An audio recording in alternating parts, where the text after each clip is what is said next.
Terima kasih, masih bersama kami di Sindo Prime. Pemerintah mengkaji keluhan kalangan buruh terkait pengenaan pajak atas pencairan jaminan hari tua atau JHT. Pemerintah memastikan masih melakukan asesmen terhadap masukan yang disampaikan sebelum memutuskan apakah ketentuan tarif pajak perlu disesuaikan dan tetap berkeadilan.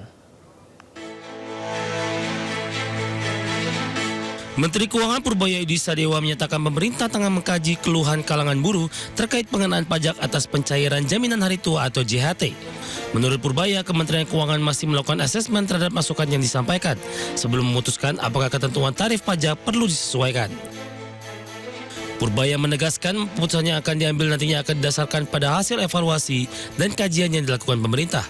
Ia juga menekankan bahwa peninjauan kebijakan tersebut bukan ditujukan untuk memberikan keringanan kepada peserta JHT dengan saldo yang sangat besar, seperti mencapai 1 miliar atau lebih, melainkan mempertimbangkan aspek keadilan bagi para pekerja. Yang di 50 juta kan nggak bayar, itu 96,96%. Nanti kita lihat yang sekian persen perlu dikurangin apa enggak. Tapi Bapak ada upaya nggak Pak mau ngubah itu? Itu kan udah lama banget PP-nya dari zaman Pak SBY Pak. Ada upaya nggak Pak? Masa dengan kondisi indeks ekonomi gitu? Indeks ekonomi, bener gajinya kan tadi nggak berubah Pak threshold-nya gitu. I think indeks ekonomi. Jadi kita lihat dulu keadaan. Lagi diakses kan. Katanya Pak Dirjen mau ketemu buruh juga, kita lihat yang hasilnya seperti apa. Berarti maksudnya ada bahasan juga Pak dari Kemenkyu Pak. Akan dibahas. Selama itu jas itu adil, dalam hal ini jas kan adil. Bisa bahasa kita ngomong bahasa indeks ekonomi. Dalam hal ini indeks ekonominya jas, kita akan ambil lantai yang diperlukan sesuai dengan asesmen nanti. Tapi kalau hanya kita belain yang ternyata yang itu pensiunnya gede-gede banget 1 miliar 2 miliar, ya nggak usah. Tapi kita akan lihat dulu ya. Sebelumnya sejak 2009, Kementerian Keuangan melalui Ditjen Pajak telah memungut pemajakan atas manfaat JHT, di mana saldo JHT di bawah 50 juta dikenakan tarif pajak penghasilan final sebesar 0%, sedangkan saldo di atas 50 juta dikenai tarif final 5%. Evaluasi atas aturan tersebut kini tengah dipertimbangkan sesuai dengan ketentuan yang berlaku.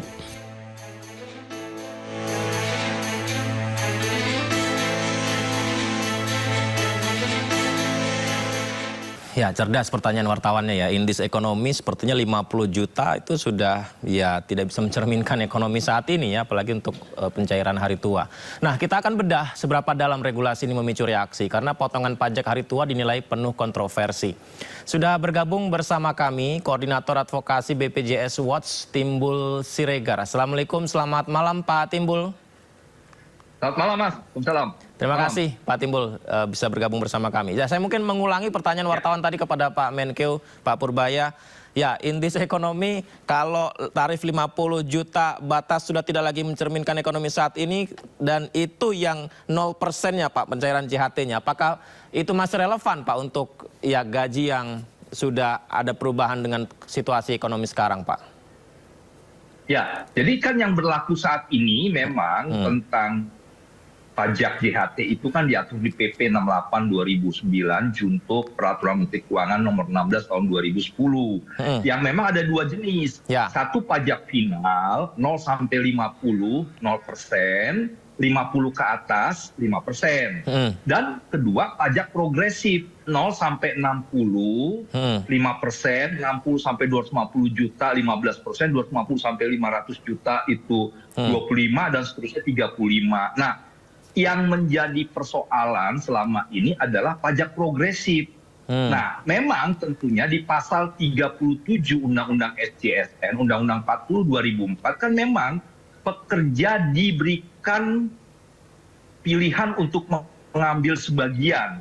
Boleh 10% atau 30%. 10% untuk persiapan pensiun atau 30% untuk perumahan. Nah, ketika diambil setelah 2 tahun kemudian sisanya diambil, maka pekerja kena pajak progresif. Nah, itu yang sangat memberatkan. Nah, tentunya yang selama ini dikeluhkan oleh pekerja adalah memang utamanya adalah pajak progresif. Karena pekerja tidak punya pengetahuan, teredukasi tentang pencairan yang 2 kali. Nah, tetapi menurut saya begini ya, kalau pasal 37 Undang-Undang SJSN itu kan memberikan niat baik gitu loh untuk membantu dengan saldonya diambil terlebih dahulu untuk persiapan pensiun atau untuk pembangunan rumah ataupun untuk cicil rumah dan sebagainya misalnya. Tetapi yang diambil berikutnya setelah 2 tahun sejak mengambil dikenakan pajak progresif. Nah, ini yang memang akhirnya pekerja merasa ya istilahnya apa ya? Selain itu apa? Kecewa gitu. Kan, artinya ini uang saya, kenapa tidak dipakai aja pajak final? Kenapa harus pakai pajak progresif? Nah, pemerintah kan juga tidak bisa menjelaskan kenapa pajak progresif dikenakan untuk pengambilan yang 2 kali. Nah, orang yang mengambil 2 kali kan juga karena ada amanat undang-undang pasal 37 tersebut, sehingga dia merasa terjebak gitu ya. Kenapa saya ambil begini yang niatnya baik untuk membantu saya menghadapi masa pensiun atau saya mau punya rumah, tetapi setelah itu saya kena pajak progresif yang sangat besar. Nah, jadi ini yang kita harapkan pemerintah mengkaji ulang. Dan sudah lama tentunya kita meminta dari kalangan serikat pekerja pajak progresifnya itu dihapus. Kalaupun ada pajak, ya pajak final aja 0 sampai 50, 0%, 50 ke atas 5%. Misalnya saya punya saldo 70 juta. Kalau pakai pajak final, maka saya kenanya 0,50, 0, sisanya kan 70 ke 50 ke 70 kan 20 juta. 20 juta kali 5%, cuma 1 juta di pajak gitu kan. Nah, tapi kalau saya pertama ngambil dari 70 juta, misalnya 10%, 7 juta. Setelah 2 tahun lebih, saya ambil sisanya. Maka saya kena tuh 0 sampai 60, kenakan 5%. Itu aja sudah 60, artinya sudah cukup sangat besar. 60 juta dikali 5%, udah 3 juta. Padahal setelah itu 10 jutanya lagi dan sebagainya. Nah, kembali kami sih sebenarnya berharap pemerintah mengkaji pajak progresif itu. Pajak progresif. Nah, yang kedua tentunya pajak progresifnya, kalaupun pakai pajak final saja. Nah, yang kedua memang tentunya kita juga mengkaji begini, kan ada juga pekerja yang memiliki upah di bawah ketentuan PTKP, pendapatan tidak kena pajak. Ya misalnya di Jawa Tengah masih ada yang 3 juta, 4 juta, kan PTKP sekarang 5,4 juta per bulan ya. Nah, tentunya upah yang dijadikan rujukan iuran ini kan upah di bawah PTKP. Walaupun akhirnya ya misalnya 20 tahun, dia mendapatkan saldo 70 juta. Maka dikenakan juga sama pajak final. Padahal kan itu diperoleh dari upah yang tidak kena pajak gitu. Nah, walaupun memang dia diakumulasi setelah itu mendapatkan saldo 70 juta, ya harusnya nggak usah pajak juga.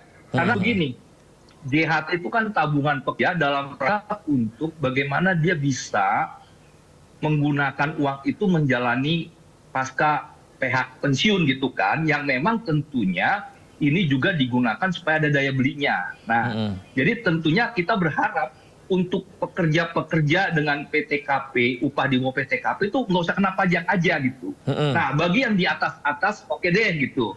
Itu yang menjadi permintaan kita ya. Pertama tadi pajak progresif dihapus aja. Ya, walaupun dia ngambil 2 kali karena ada pasal 37. Nah, apalagi kan ada di Undang-Undang P2SK ya, Undang-Undang 4 tahun 2023 pasal 188 kan 188 itu kan akan mengkonstruksi akun JHT itu jadi 2. Akun utama dan akun tambahan. Nah, akun utama harus nanti diambil di pensiun 56 tahun. Kalau akun tambahan bisa diambil. Misalnya dia mau pergi dia mau umroh, dia mau pergi sekolah, anak-anak sekolah. Nah, kalau dikonstruksi 2 akun kan akan ada 2 kali pengambilan. Masa dia akan kena pajak progresif lagi? Nah, masa jadi kena lagi Pak ya, double pajaknya. Iya. Nah, jadi yang selama ini menjadi persoalan utama daripada pekerja adalah pengenaan pajak progresif di dana JHT. Karena pengambilan dana JHT itu lebih dari sekali. Ya karena tadi dibuka di pasal 37 Undang-Undang SJSN, pengambilan sebagian, dan juga nanti nih di pasal 188 Undang-Undang P2SK dibuka 2 akun yang memang akun tambahan itu bisa diambil. Nah setelah itu nanti pas pensiun barulah akun utama diambil. Masa kena pajak progresif juga sih, kan nggak lucu gitu. Niat baik yang ada di pasal 37 dan pasal 188 yang nanti ya, ini belum berlaku karena PP-nya belum selesai. Itu jangan dikenakan hukuman pajak progresif gitu. Baik, Pak Timbul, ini selain soal pajak progresif yang juga ternyata setelah disampaikan sepertinya memang perlu dikaji ya Pak Timbul. Ada asumsi lain begini Pak Timbul, bahwa ini kok seperti ada kesan seperti pajak JHT ini menjadi pajak berganda gitu. Jadi pekerja merasa pokok iuran yang berasal dari gaji yang telah dikenai PPh kembali dipotong pajak lagi saat dicairkan. Bagaimana dengan asumsi itu Pak Timbul? Nah itu juga ternyata memang kalau dibilang kan yang di atas PTKP ya. Nah kan upahnya udah dipotong pajak tuh PPh 21. Terus sebagian diambil 3,7 dan 2%, 5,7 dari iuran dari upah diambil tuh dijadikan iuran per bulan.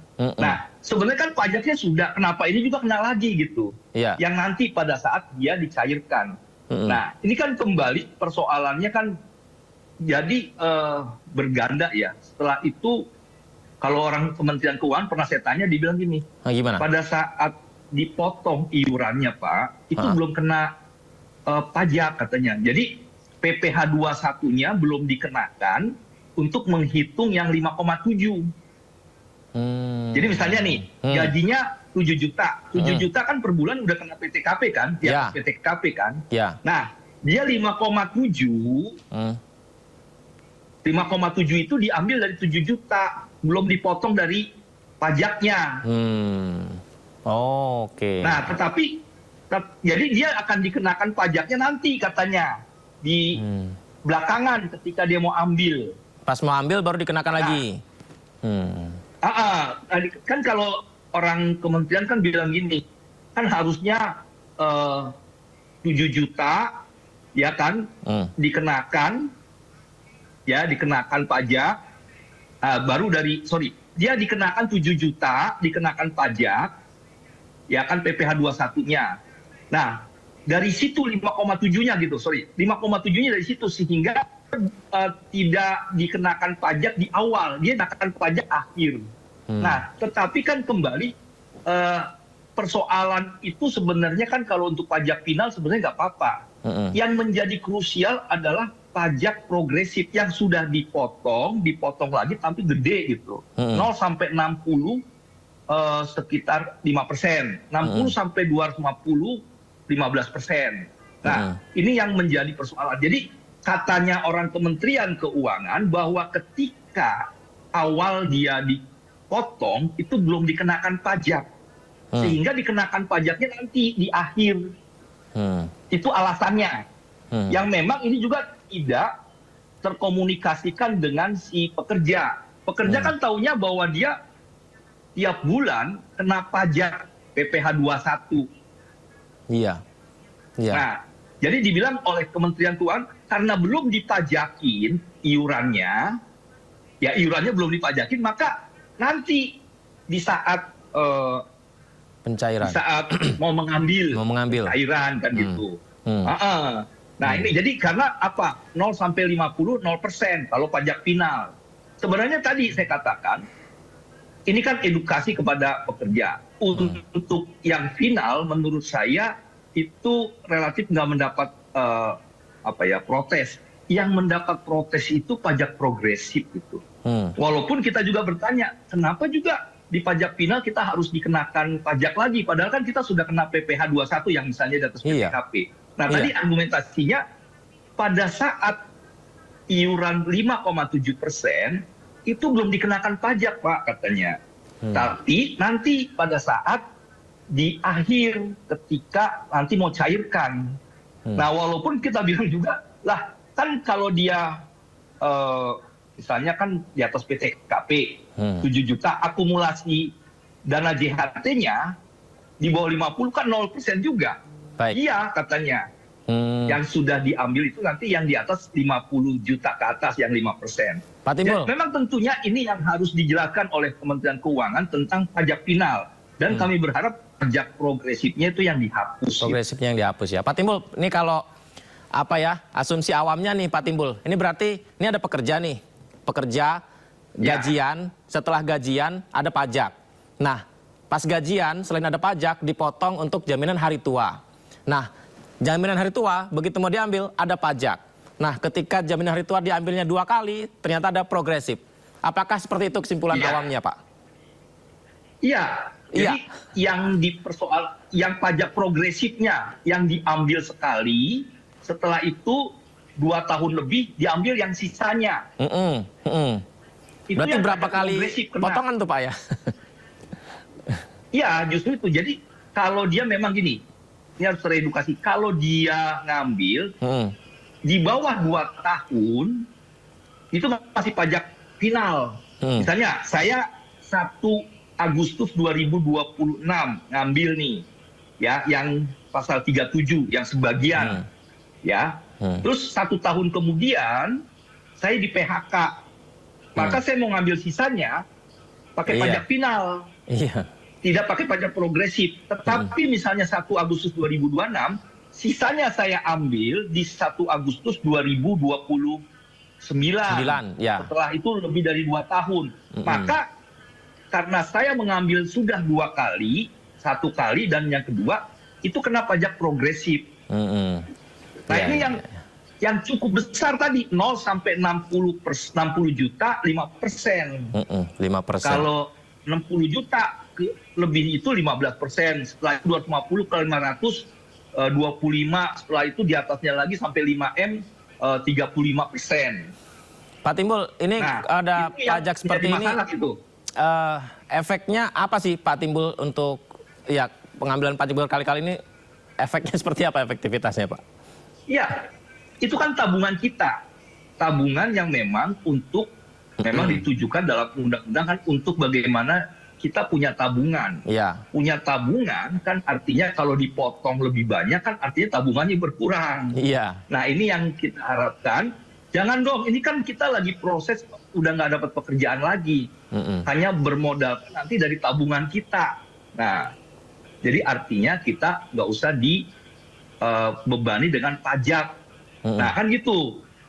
Artinya jangan sampai kita dibebani pajak yang besar, pajak progresif.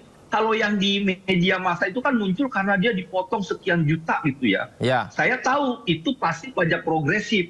Nah, kenapa dia kena? Karena dia juga nggak tahu ketika ngambil pertama dan ngambil setelah itu resikonya akan kena pajak progresif. Belum ada edukasinya. Nah ini kan kembali edukasi. Maksud saya gini, kalau saya sih dari konstruksi hukumnya gini, niat baik yang dihadirkan pasal 37 Undang-Undang SJSN yaitu memberikan kemudahan bagi pekerja menghadapi pensiun atau dia mau memiliki rumah, jangan dihukum dengan pajak progresif gitu. Iya. Karena apa? Ya karena ini kan bagian dari tabung dia yang jangan dipotong terlalu besar oleh si pemerintah.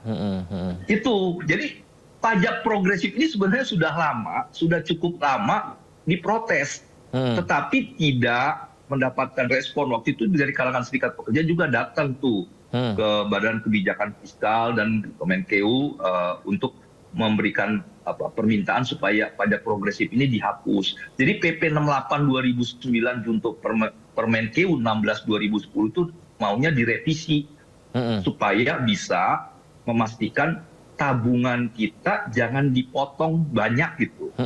Nah, tapi itu juga kan tadi saya sampaikan bahwa ada usulan juga kalau pekerja yang memang mendapat upah di bawah PTKP, ya selama ini mendapat di bawah, kalaupun saldonya di atas 50 juta, jangan dikenain lagi yang 5%. Iyalah. Karena kan dia berasal dari upah yang di bawah PTKP. Pak, pemotongan pajak-pajak ini berarti dari pekerja ini baik dari JHT juga ya? Itu berarti berfungsi untuk negara kita untuk bisa membangun banyak hal ya Pak ya? Banyak pembangunan, bayaran yang belum selesai. Itu harusnya bisa selesai dong Pak ya dengan itu. Berapa ribu pekerja itu yang ditarik pajaknya ya?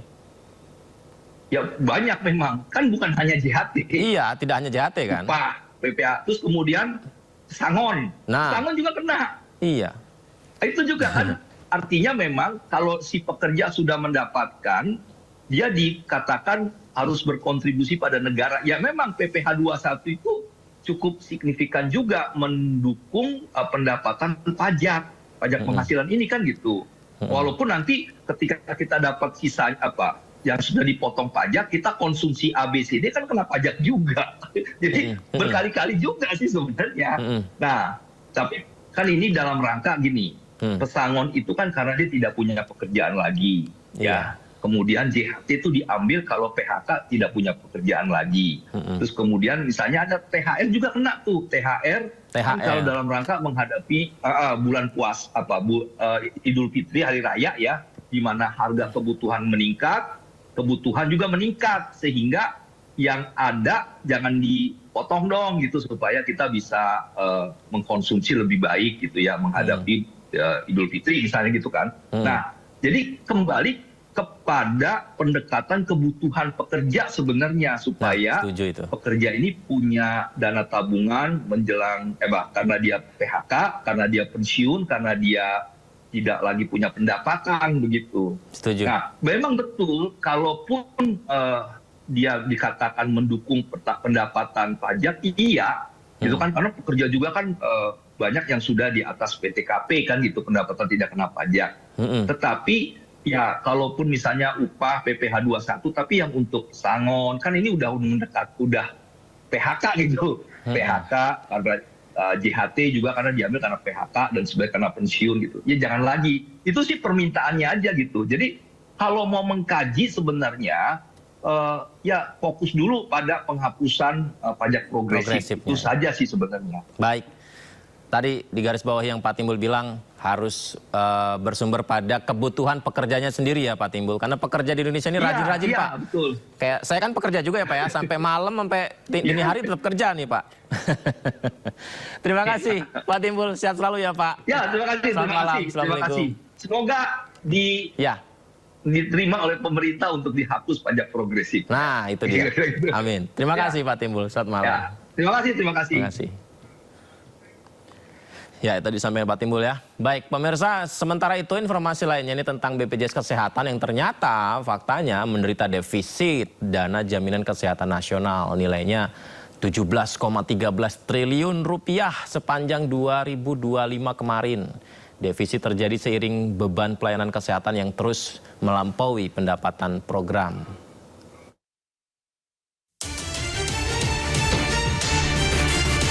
BPJS Kesehatan membukukan defisit dana jaminan sosial kesehatan atau dana jaminan kesehatan nasional JKN sebesar 17,13 triliun rupiah sepanjang 2025. Nilai tersebut melonjak 123,8% dibandingkan defisit 2024 yang mencapai 7,66 triliun rupiah. Seiring beban pelayanan kesehatan yang terus melampaui pendapatan program. Direktur Utama BPJS Kesehatan Prihati Pujo Waskito mengatakan tekanan terhadap keuangan JKN bukan merupakan kondisi baru. Menurutnya BPJS Kesehatan juga pernah mengalami defisit pada 2018. Kondisi keuangan kemudian membaik pada 2020 hingga 2021 karena manfaatan layanan kesehatan menurun selama pandemi COVID-19. Ya, memang itu yang kita hadapi hari-hari dan defisit itu adalah pengalaman BPJS sudah dari dulu ya, 2018 juga begitu. Dan yang disebutkan Pak Timbul 2020, 2021 menjadi efisien karena ada COVID waktu itu. Tetapi begitu ekspektasi atau keinginan utilisasi pasca COVID ini begitu naik juga, ya, pergeseran penyakit, pertumbuhan penduduk, ya itu menyebabkan rasio klaim seperti ini, ya, sehingga kita yakinlah pemerintah akan segera melakukan. Hingga akhir 2025, jumlah kepesertaan BPJS Kesehatan mencapai 252,7 juta jiwa. Angka ini setara dengan 98,62% dari total penduduk Indonesia.